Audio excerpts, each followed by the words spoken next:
یہ خبر ہے سوات کے علاقے مٹا سے، جہاں انسداد پولیو ٹیم پر فائرنگ سے ایک لیویز اہلکار شہید کر دیا گیا ہے۔ اطلاع ملنے پر پولیس کی بھاری نفری موقع پر پہنچی ہے اور علاقے کو گھیرے میں لے کر ملزمان کی تلاش شروع کر دی ہے۔ وفاقی وزیر داخلہ محسن نقوی نے فائرنگ سے شہید لیویز اہلکار عبدالکبیر کو بھرپور خراج عقیدت پیش کیا۔ شہید لیویز اہلکار کے لواحقین سے دلی ہمدردی و اظہار تعزیت کیا۔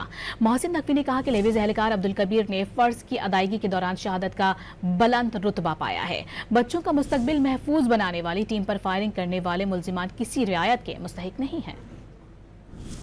یہ خبر ہے سوات کے علاقے مٹا سے، جہاں انسداد پولیو ٹیم پر فائرنگ سے ایک لیویز اہلکار شہید کر دیا گیا ہے۔ اطلاع ملنے پر پولیس کی بھاری نفری موقع پر پہنچی ہے اور علاقے کو گھیرے میں لے کر ملزمان کی تلاش شروع کر دی ہے۔ وفاقی وزیر داخلہ محسن نقوی نے فائرنگ سے شہید لیویز اہلکار عبدالکبیر کو بھرپور خراج عقیدت پیش کیا۔